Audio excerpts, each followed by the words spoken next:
in order to kind of set the stage, I figure we probably ought to start out, and I'll get all four of you to tell us a little bit about your role with your organization, how you touch social analytics, and how you use it either with your brands or with your clients, just real briefly. Scott, you can start if you want. Yeah, so I come from Purple Strategies. We're a DC-based firm. We work mostly in public policy communications. Most people are quick to point out that purple is a combination of red and blue, and that's correct. But we actually don't work with candidates directly. We work with Fortune 100, 500 clients on Beltway type campaigns that are happening. We've done the BP, the Deepwater Horizon has been one of our biggest things. We actually also work with McDonald's quite a bit. So stuff like that, any kind of policies that are coming up inside the Beltway, we work on finding and influencing the people, the smaller groups of people that matter. So for us, it's not about putting out campaigns to the masses. It's about finding who are those few, who are those 50,000 people inside the Beltway, who are the 5,000 people. How can we get those into the 500 on Capitol Hill in their ears and influence those types of decisions? So that's a lot of what we do. Hey, I'm Jamie Kennedy. I work at Burson Marsteller here in the Merch Mart. Burson Marsteller is a 60-year-old PR agency. We're a WPP company. We have a variety of clients all over the globe. We're a global PR agency that's actually working to build out a really strong digital piece of this and integration, if you will. And so our clients are varied and pretty fantastic. And social analytics for us is really both done in-house as well as partnering with a lot of other companies to understand how we can bring the best insights and content, understanding and audience insights to the clients that we service. Louis? So Louis Perlucci, first and foremost, shout out to the bartenders. These drinks were fantastic. And that's the Louisville part of me with the old fashioned and the bourbon, but I'm running off of half a Cliff Bar and coffee today, so I just want to say that 1.5 of these is fantastic. So we're going to have to carry you out here? Yeah, pretty much. Okay. I've got one leg propping me up here. Louis Perlucci from Humana. I lead our enterprise social media practice. We're a health and well-being and a health carrier. And social analytics plays a role within our organization because I lead a social media practice. And social analytics is a part of that practice as well. So, great. And I'm Rick Wine. I'm from Kellogg Company. I work within our communications group, but I actually have a role where it's part communications, part marketing, part customer service. And at the end of the day, what we're trying to do is use digital and social media to share stories about what we're doing in the areas of sustainability, nutrition, and corporate giving to build trust with consumers in our company. Very good. So, nice variety of roles here, brand side, agency side, and different disciplines and needs for the social analytics space. All right, let's start with Louis and work this way. Let's go through the roll call of KPIs. What key performance indicators are important to you in what you do, and how have they changed over the last 5 years? So let me answer that question a couple different ways. So we measure, when we use social intelligence or social analytics, we use it in a variety of different ways. So if you think about it from a marketing perspective, sometimes if you're running a campaign, it's share of voice or how many mentions are we getting. But we're trying to drill down a little bit closer to align better with business analytics or business metrics specifically. So if you think about that, it's really how are we increasing not just share of voice, but how are we using social analytics to align with KPIs like acquisition as an example. How do you fine tune your content based upon the audience studies that you're doing and making the impact in those places as well. So there's a variety, and I think there's a full spectrum of different analytics and KPIs that you can look at, whether it's total mentions, share of voice, competitive analysis, but also pieces around how much is your content resonating? What does that sentiment look like, which is inherently very difficult to measure, but it is something that we look at as well. So I think it sometimes depends on the campaign and the project that we're working on, but there's a lot of different measurements and KPIs you can use across the board, depending on what your objective is. Echoing what Louis is saying, absolutely agree. For me, it's analytics, right? It's social permeates everything. It's still part of every business goal. It's not really just yes, it's coming from a social place in a sense, but it's no longer really just social analytics, it's everything. And so what we look at with our clients is really to understand what are their business goals, what are they trying to define, what do they want to understand about their audience. And sometimes, that is something like share of voice or resonance, and it can vary. It could be something from a, PR focus or purely digital focus. So do they want to drive traffic to the website, or do they want to see, their writers and journalists making publications that are really going to resonate with the audience that reads what they're writing? And so I think, as we, as an agency, look at what the client needs are, it's really just mapping to those business goals. So the KPIs are based on what they want to see. Scott, I'm really interested in your answer because you have more of a, what I would call a public affairs, role in influencing the influencers. So tell us about you. Yeah, so I'm kind of of the frame of mind that it's never ever the same. I think if you've got one list of KPIs and you just paste that across all your clients, you're doing it wrong. I think that it really depends, but we talked about share of voice, which I think is really important, but I think source of voice is also really important, because it's one thing to have, we can all, no matter what tool we're using, we can all print out a report that says, here's the volumetric things, here's the mentions, here's the repost and whatnot. But I think when we talk about share of voice and you're talking about a client putting out a press release, who's talking about that press release? Is that coming just all from the outlets, or are people actually discussing this thing online, or is it getting no traction? I could deliver a client and say, hey, 200 pubs re-put out your press release, but nobody cares about it on Twitter, so it didn't, So I think looking at sources is very important, and being able to report how it was discussed, not just how much it was discussed. I think that's a big one for us that we kind of like to communicate, and we're in the business of trying to make some of our clients understand why social is important. How many times do people come to you and say, let us analyze this for you, this is why it's important. That's the real hump that we have to get over as an agency. And I think one of the beautiful things about where we're at now is that these big clients, the Fortune 100s and 500s, are starting to say, hey, this affects our bottom line, we need to pay attention to that. And being able to communicate that quickly and effectively to them is kind of how you sell your service, and being able to say, hey, you put out this press release, you thought everybody was going to talk about it, nobody did, so it affected this bottom line this way. That's how you speak to C-suite. Every single one of us has actually uttered the phrase, 200 publications used your press release, but nobody cares about it. It's happening for them. What about you, Rick? Well, actually, in my world, it's very simple, but it's also very tough, because at the end of the day, it's how much cereal are we selling? Very simple. Did people buy more Frosted Flakes this month than last month? And how are you doing in that area? So most people buy Frosted Flakes or Rice Krispies or Raisin Bran, or I'll stop mentioning brand names, but go buy more cereal. You buy it at you buy it at Costco, you buy it at Jewel, you buy it at your corner store. And so the ability for me to tie my analytics to sales of cereal, and what we say is how many boxes are you moving, I don't have that solid direct line to that. And so what I have to do is look for proxies. So in terms of share of voice, that's important, but share of voice in terms of people saying, yes, that sounds good, I want to go buy more cereal. Or what we also do is we do regular surveys of consumers looking at purchase intents. Now, surveys of consumers are very expensive, it's very difficult, and ultimately it's not something we're going to do on a regular basis. But do it a few times to say, hey, when we get this much share of voice, when we get this much social conversation, and we see a 1% or 2% increase in purchase intent, then you can use that as your proxy. So we don't need to measure purchase intent every single quarter, but if we see this much in terms of social conversation that translates to this much in purchase intent, then we can use that and analyze it in that way. Nice, the power of correlation, love it. All right, so you've heard them talk about ways to use social analytics and certainly social listening beyond what I would call monitoring, which is sort of the reactive, someone mentioned by brand, let's route that to customer service, which is sort of how we all started in the social listening space.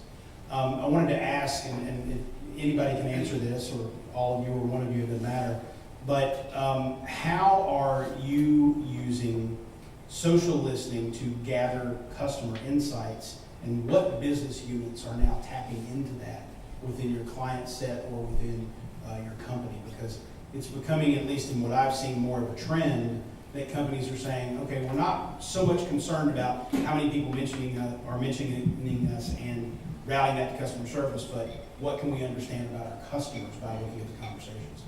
Yeah, so I think that's a really good question, and I would say, I think to your point, Jason, there's a difference between reactive and actually proactive. So reactive is very much kind of just social monitoring, social listening.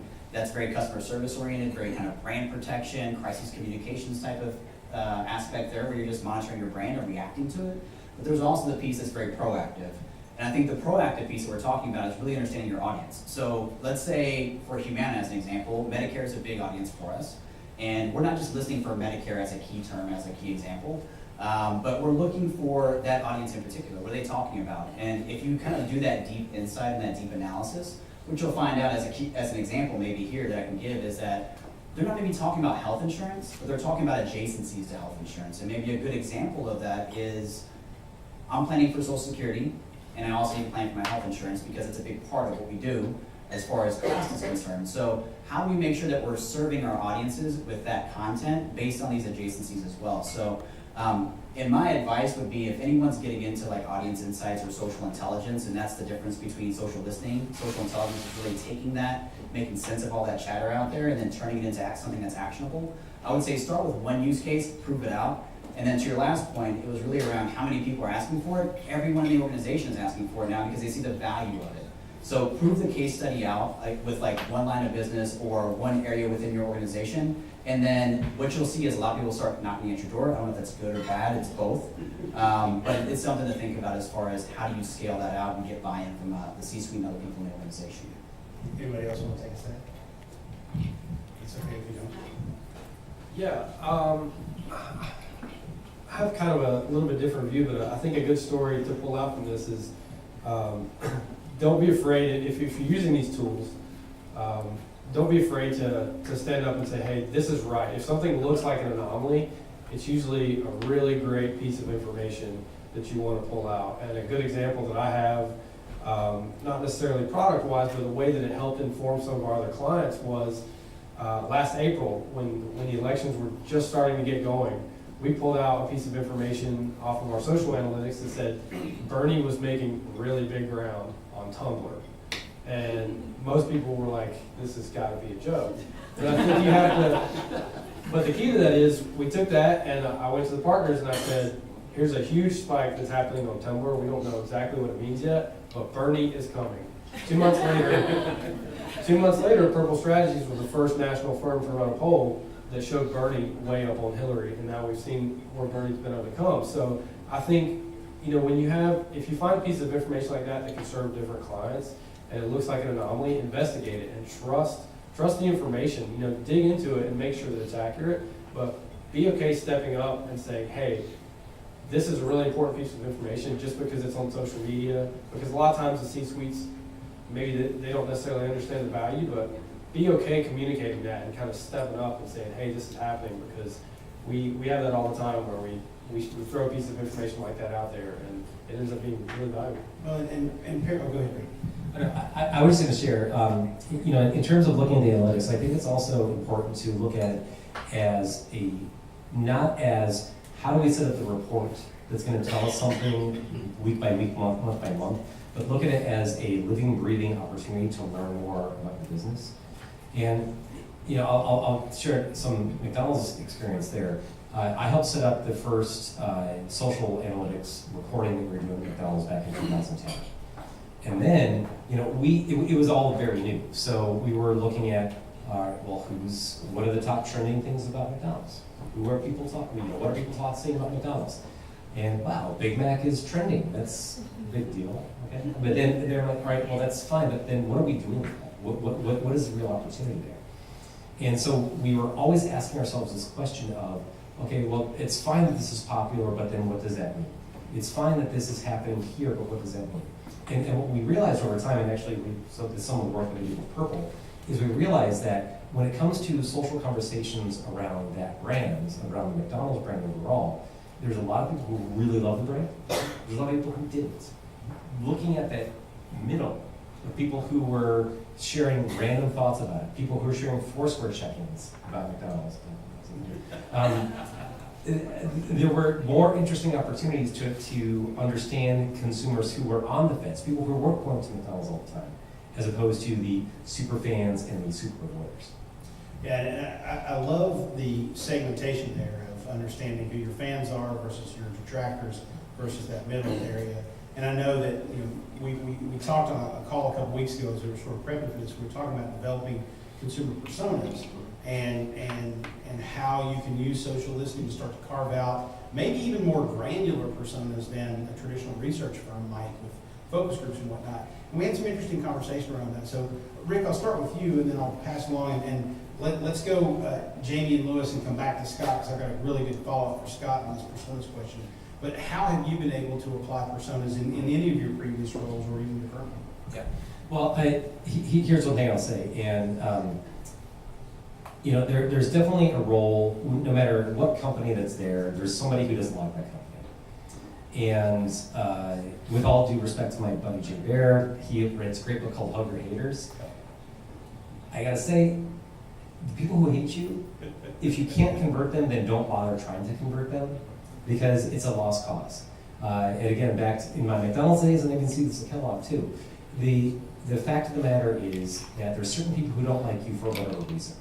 How much time and effort you can spend trying to make them move from hater to middle, versus how much time you spend from middle person to liker, versus how much time you just spend with your fans, giving them the high five that they need to continue to be fans and continue to be loyal. So, Jamie, you want to talk a little bit about persona development with your clientele? Yes, I think, you know, one of the interesting things from a traditional PR agency is looking at, you know, what does it mean to develop a persona of someone, of, you know, an audience or a passion person that is also a journalist, that's writing, that's, you know, syndicated potentially, that, you know, is someone that the PR team would drool over, but also the social analytics team is going, oh, this is absolutely a part of that persona, the person that's going to talk and teach and tell about the brand to their audience. And so, you know, as we start to develop these audience personas for a pharma client, it was really interesting to start to understand, you know, the client was like, well, tell me what the persona means if they're, you know, reading Fortune, but then they're coming from a 22-year-old demographic, you know, like, help us understand what that means. So as we dig into it, we start to create a more complex profile about what that person does, where they are, what they, you know, sports even, you know, how, all the multiple touch points where we can reach them. Because you're not just building out a media profile for someone, you're building out a life profile, and that full 360 persona is what is going to really get you that meaty content to reach that person. Great point. Lewis? I just want to make a big sigh. I think when everyone hears persona, they're like, ah, it's like a 4-letter word, right? So let me break this down in a different way. So we use social analytics and social intelligence in a way that complements current personas that we already have within the organization. And I think that that's a good point to make, because we're not replacing anything, we're just adding additional layers of information on top of what we already have today. And I would kind of put persona in the same situation of, we have people, let's say you're female, you're 25 to 35 within this audience today. We wouldn't speak to each and every one of you in the same way. And we use personas in the sense of understanding exactly what is important to that particular customer, and understanding how we develop content based upon that and based upon the linguistics that they're talking about in the social space. That's important to them. So for some people, maybe that's, you know, financial planning. For some people, maybe that's, you know, leveraging your extra funds for things where you can have fun and recreation about. So that's the way I think about social personas in terms of how we think about it at Humana. It helps complement other personas that we already have, and it adds another layer that maybe we're not capturing via a contact center or a call center, or even some of the focus groups that we're doing, which are all important, and it helps kind of round out that 360. But at the end of the day, we use it to say, hey, we're helping out here from another perspective. So when we were having this conversation, Scott, you jumped in and said, well, but wait, there's some challenges and some landmines to watch out for when you're developing personas using social analytics. Explain a little bit more about what that means. Yeah, so I always tend to be the devil's advocate in this. I think that everybody wants to have this rosy picture of here's Mary Jane, this is what she's doing on Twitter, this is where she was, and blah, blah. Well, demographic data is really, really hard to pull. I mean, we can pull 2 million mentions, and maybe we have location or any kind of real usable demographic data on like 3% of those people, if we're lucky. So I think that we have to be very careful, and I think that it takes a lot of time to create these personas, and it's great when a client comes in and they've already got some of this stuff built out, because we can then go and we kind of know what these people look like, and we can model through not just social data, but combine it with traditional things through focus groups, through surveys, and we can pair those together and say, okay, now we really understand. But I think whenever we're talking about social data, which I love, I mean, that's my whole day, but we have to be transparent about the fact that there's a lot of things that we just don't know yet. And we have to have the time. I mean, as an agency, you have to communicate the importance of devoting that time to the client to say, we need to really figure out, we can't just turn these reports around in a day or two, which we've done plenty of that for McDonald's. And we've gotten very, very good at it. We've gotten good at being quick and agile. We have to be, but sometimes that's not always possible. It's great when it is, but sometimes you really have to say, we have to slow down, we have to research who these people are, because at the end of the day, everybody's in the business of making money, but I would rather charge you for the 10,000 right people than 100,000 people and get 2 or 3% of them. And so the money is much more well spent on the research and combining traditional and social, making sure that it's correct. Great point. Go ahead, Rita. But so here's the reality that I deal with on the brand side of things. So at Kellogg, I work with Edelman Berlin and Millward Brown on developing analytics and reports of both social, digital, traditional media to analyze the effectiveness of the program that I run openforbreakfast.com. Literally tens of thousands of dollars, hours and hours of work. This gets rolled up into a report. I'll maybe get a 10-page report. Then I might get 3 lines with an executive about developments. And so that's one of the great challenges that we have, is that the rigor that needs to be put into the analytics to understand what's really happening is important. And so I might get 3 lines on a PowerPoint in a 10-page PowerPoint with a 20-minute conversation with an executive who's going to show up late. And then I get 10 minutes and I got to be, boom, this is what it means. But then I also have to be ready to be like, here's these 3 lines. Here's what is everything behind those, and defend that to all get out, because it's my credibility on the line. And so that's one of the really tough things that we have, is how do you take all this data and be able to distill it into something that is meaningful, but then you also be able to unpack it in something that you can defend and say it's really, really real, when you're asked, okay, well, how many boxes of cereal did you sell yesterday because of this? Exactly. All right, let's do a little shift to content. We mentioned a couple of previous examples of using social analytics and social data, especially through listening, to inform content.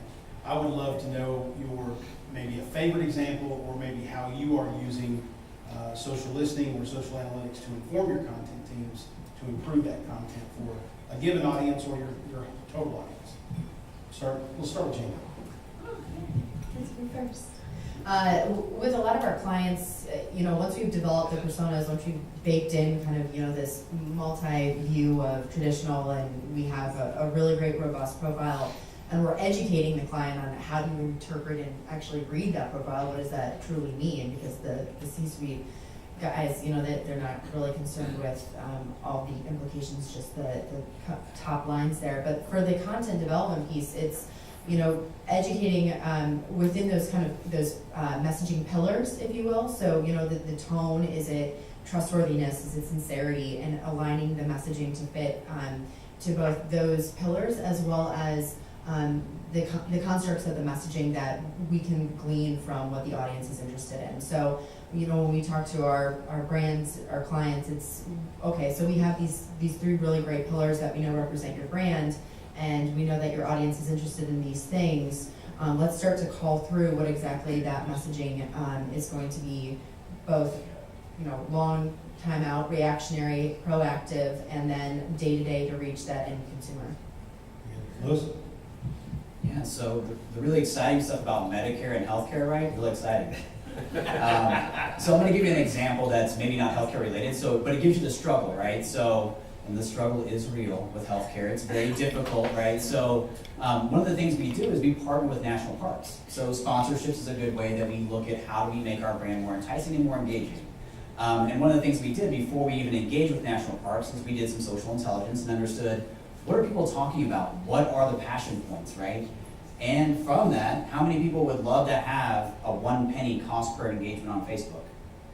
I attribute a lot of that to the simple fact that we understood what our audience was that we were targeting and what was important to them, which is parks and being outdoors and certain pieces of that, to create video content that it blew it out the water. Like Facebook contacted us, our partners did, and they said, is this correct? And we were like, it absolutely is. But I think that's a good case study to understand what's important, what are the passion points you can play off of for your brand, for your clients, whomever it might be, and listening to them and then playing off of that, using that intelligence as actionable action. Sorry, the clipboard and the coffee is kicking in the old fashioned. But a good example of how you use those insights to really derive action. Let's go Rick and then Scott. Rick, here you go. Well, actually, the best example I would point to is one where we're actually doing the opposite. We're going backwards on this. So within the program that I run, it's all about content marketing. We're producing stories about the good work that Kellogg is doing in the areas of nutrition, sustainability, and corporate giving. About one story every other week. It might be a Q&A, a video, an article with an expert. So we produced a video last fall about how Rice Krispies are made. Interesting. Not necessarily the most wow thing, but really interesting. Fun fact: making Rice Krispies is kind of like making popcorn. You heat up rice enough, it pops like popcorn. That's Rice Krispies. Very simple food. That's my content recommendation. So anyway, so we produced a very simple 15-second video about this, put on Facebook. And then boom, wow, we've got 39% engagement rate on this. And it was enough that when I got the report back from the agency, I'm like, something's wrong here, the decimal's at the wrong point. Well, it turns out that we hit on a little bit of gold in terms of it was easy video content, it was interesting to people, it also, a lot of people buy Rice Krispies in November to make Rice Krispie treats as easy holiday treats. And so we stumbled on this thing like, wow, this is great. So we found the elements of seasonality, interest, video, targeting to the right customers. And now we're saying, okay, well, we know that works. How do we deconstruct that? And then find how we replicate that with other brands across the organization to find what their little bits of. All right, Scott, what about you? Yeah, so I think I definitely concur with video. I mean, video's been huge. It's huge for us. I think the most fun cases for me are the ones where you kind of find the haters, and you got to figure out how to communicate to those people. The first thing that popped into my head was when you have a real big challenge to overcome. BP, Deepwater Horizon. BP has just blown up an oil well in the middle of the Gulf. How are we going to figure this one out, right? So, I think being able to use video in a dynamic way to communicate, maybe we just got a very small pool of people. Maybe it could be possible there's literally 5 people that want to watch this video. But we can communicate so much more in a video about what BP is doing to reshape the way that they work. Post Deepwater Horizon now, BP has a rule. Anybody, anywhere, on any job, if they see something they think is wrong, they can shut down the whole job, no matter what. If they think there's a bolt loose, they can shut down the way that. So there's all these things, and we just can't communicate that through an image. And we look now, all this time later, maybe you don't think necessarily positive about BP, but you don't really think about BP anymore. People are buying BP gas, and so it's trying to figure out a creative way to kind of morph different situations, maybe horrible situations. The good situations are easy to talk about, right? But it's the really hard ones that often are the most heartfelt and fun projects to work on and create content for. All right, I'm going to ask one last question of the panel, and then we're going to open it up and let you guys ask questions, because I'm sure you probably have a few you want to throw out there. So I'm going to start with Rick, and we'll work our way that way on this last one. And this is a question that I think a lot of people are interested in. What's next? What's coming in social analytics? And I'm not saying that from you're on the product team and here's the features that you're building. I'm saying, what are you as brand/agency folks turning to the software companies and saying, this is what we need now. This is what we need to see in a year, in 5 years. What's next? Well, speaking personally, I think that things with video, visual, picture analytics, so, and not just looking at the metadata attached to a picture, but able to understand the image itself and what that means and what it represents. That's something that would be huge. It's also important because people engage with video and images more than they do just plain text. And so moving beyond just a text-based analytical system would be huge. Also, what I think is important is understanding the conversations within smaller networks of folks. When we were talking earlier, you got 500 friends on Facebook, you got 1,000 followers on Twitter. That's great. You're not talking to 1,500 people every day. You might be talking to 30 or 20. And so understanding the conversation dynamics in those smaller groups of people, I think is something that, from an analytical standpoint, for a brand would be really important. Scott Lewis, Yeah, so I'll go this way. Man, you stole my thunder, man. Sorry. So everyone uses video now. Everyone's using imagery. You think about Instagram and stuff like that. So Twitter is the primary source and blogs of social analytics and social listening and intelligence. But what's the next level? I won't touch on video and imagery because I think that's a good part of it. But it won't be called social analytics or social data anymore. It's just analytics. It's just data. We use this all as one, right? And I think the next piece, one of the pieces I think from a technology standpoint that's not very good right now is sentiment analysis. And if anyone's ever used these tools, you'll know that sentiment analysis is not accurate. It's a very manual process to get in there and do that. So I think a next level outside of the video and imagery is really understanding how do we create more automation specific to sentiment, because a really good point that was brought up earlier, it's not about quantity, it's about quality of conversation, and how do we measure that? Just because, say you own the share of voice amongst your competitive set or whatever that might be, doesn't mean that's good, right? So how do we get better at social sentiment? And then how do we get better at automation and integrating this data in with all the other pieces of data that we have across our member bases? Jamie?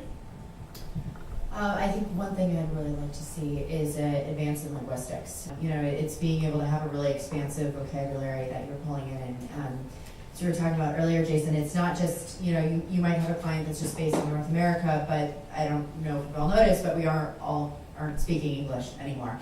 And so one of the things, that we need to see is this ability to detect, different phrases, different keywords that aren't necessarily a part of the traditional language, but are just becoming more advanced.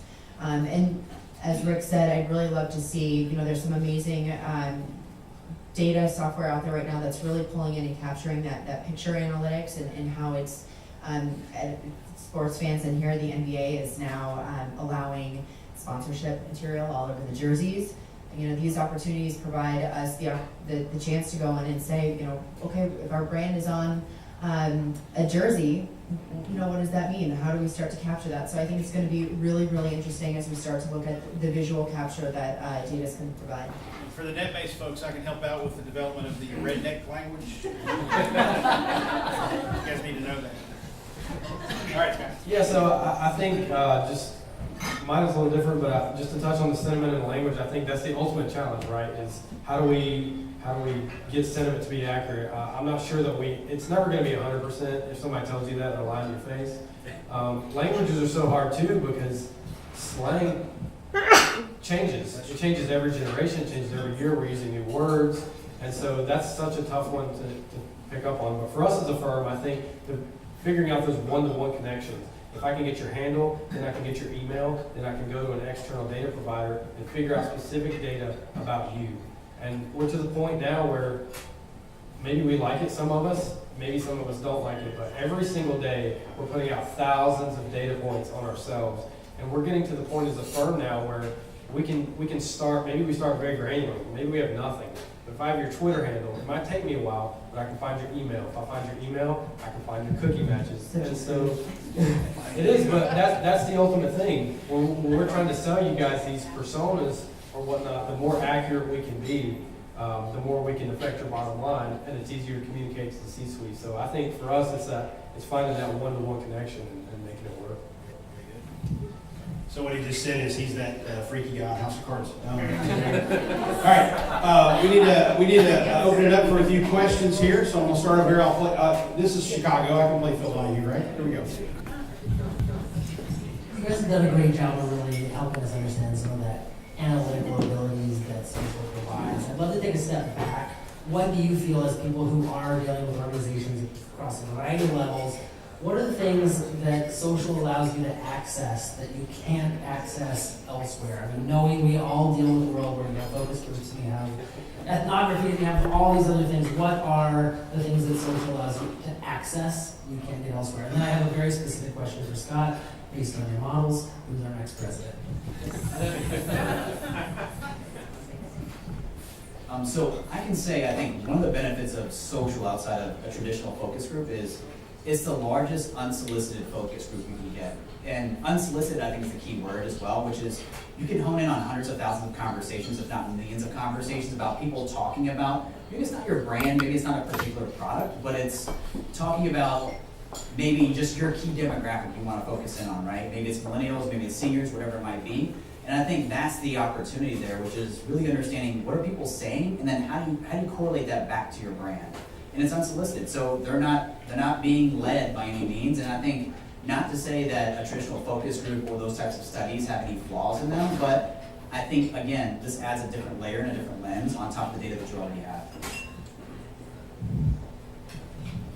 All right, before the election prediction, I'm going to answer this with kind of a black hat comment in terms of what social allows us to do.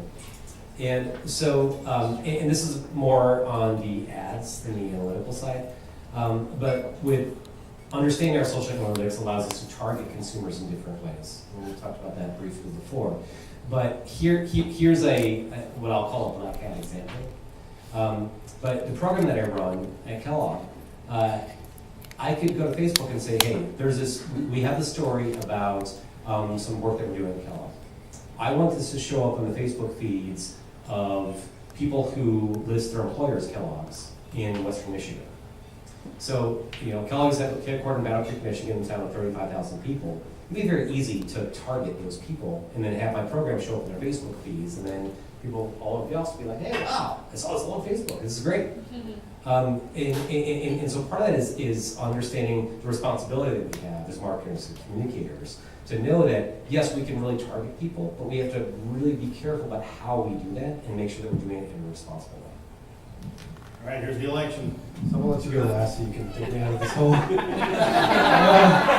mean, if you look at the numbers on the election, it's gonna be hard for the Republicans to win. What I personally think is gonna happen is if Trump gets it first ballot into the convention, Trump will be the nominee. If it goes to the second ballot, Mitt Romney's gonna jump in. They're gonna try to torpedo it. But either way, if you just look at the numbers, it's gonna be really, really hard to beat Hillary. So I'll let you go. Yeah. You good? All right. Jamie's opting out. We're good. Yeah, the Kennedy doesn't want to chime in after the politics. Anybody else have a question? Over here. Are there any kind of like go-to or specific methods you guys have for identifying influencers? I know that's like a huge, obviously, buzzword and a part of what we do when we talk about social media. So what beyond like a top authors list or whatever do you do to identify those people? The first thing we do on the agency side is kind of create a person that we want to get, right? So a minimum of you have to have X amount of followers, or you can be published across X, Y, and Z. We want to kind of create a baseline for what they have to be succeeding in order for them to align or be the right match for the brand. The second thing that we start to look at is their overall conversation style. Are they kind of just going after any brand that'll send them on, or are they more of a trade publication writer, influencer? Are they someone that I work with consulting client and they really want to talk with people in the security space, so are they someone that's seen at different security conferences around the globe as a go-to? And so you start to create those baseline characteristics around what you want. And then from there, you start to build a more concise profile of who you're going after. And I think the analytics really comes in when you start to understand, the engagement levels of the pieces that they're putting out. And so, do they have a lot of folks within their audience that are talking about the same things? And you start to create this much larger wave and pool of people that are connected to that one kind of beacon of a human that's talking about it. Anybody else on that? Yeah, I think, I agree with what she said, but we're slightly different. So I think it's easy to go out and get, find a reporter or a journalist that push your story that agrees. But I think more oftentimes, I want, by the time the conversation gets to the audience, I want it to feel organic. So I think we do a little bit different than just looking at followers or cloud score or whatever. We want to look at the people that will take our message, and maybe they only have 200-300 followers, but maybe those 200-300 followers will spread the word and get people talking. So I think it's more accurate, or maybe not more accurate, but I think it's really important to find the people that really resonate with your message within the circle that you want to spread. So by the time it gets to the ultimate audience, the message feels really organic, because we can sit up here and talk all day about ad dollars and blah, blah, blah. Nothing is as effective as word of mouth. So. And I will tell you from experience, the more often they refer to themselves as an expert, the harder they are to deal with. So there you go. Other questions from anybody? Going once? No, we got one here. So everybody has a little bit of a different take on, I guess, their purpose in life and the job that they have, and you go there every day, what are you thinking? I think a lot of us do content and social media, but we all probably come from a different perspective.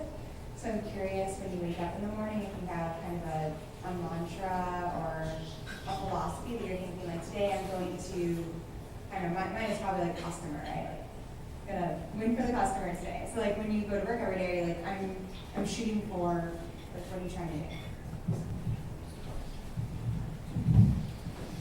So mine is, I'm gonna eat more than a Cliff Bar and coffee every day. I brought that up enough times, I'll let it go. But I think it's one of these things too where I'm very entrepreneurial, and that's the way I think about it. It's hard to think about that in terms of being in a corporate organization, but it's corporate entrepreneurship. And if you think about entrepreneurship, it's every day getting incrementally better, right? And every day learning something new. And when I wake up in the morning, like, I've been doing social media in the corporate world for over 5 years, establishing this program from the ground up. So you never learn it all. You never get it all. Social analytics, influencers, every single piece evolves every single day. New capabilities, how it's merging across PR, how it's merging across digital, traditional, everything. So my mantra when I wake up in the morning is get incrementally better every single day. Go for it. It has to be a mantra. I thought it was a thought. Can you do a thought? I think mine is analytics and data and insights and kind of nerding out with, what the tools that we have in front of us. And, there's a lot from the PR side, and we are integrated across digital and PR. To be able to talk to, someone that's traditionally pitching, but coming back and saying, I found some really cool, interesting facts about the person that you're talking with. Let's have a conversation, and then bringing that to the client and saying, I bet you weren't thinking about this, but here's how we're now able to kind of talk about these influencers or talk about the conversation that you're planning on having over social and your content strategy, and finding those really cool nuggets of insights that you might not otherwise have found. Scott. Yeah, I agree.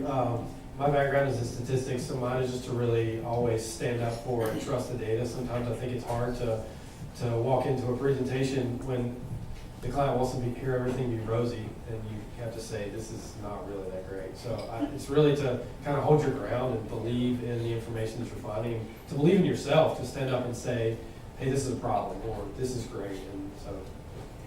All right, Rick, close us out. Okay, well, I'm very lucky in this respect because I work for a great company, and my job is to tell great stories of what the company is doing. We've got great commitments in terms of our reducing greenhouse gases, encouraging climate-smart agriculture, improving the food, the nutrition of our foods. Plus, I got 3 kids. I get 2 little boys who eat cereal probably twice a day. And so when I come home, they're like, hey, it's Frosted Flakes. I'm like, yes, that's the food that we make. So I probably the easiest of all of it there. But I think what's important is that, you know, I've worked with B2B companies, I've worked with healthcare companies. There's always that interesting nugget of a job, and find that thing that you think is interesting, or that you think you can be really passionate about, and really work that to death, and that will be your mantra. Lewis, Jamie, Scott, Rick, ladies and gentlemen, have a hand for the panel tonight.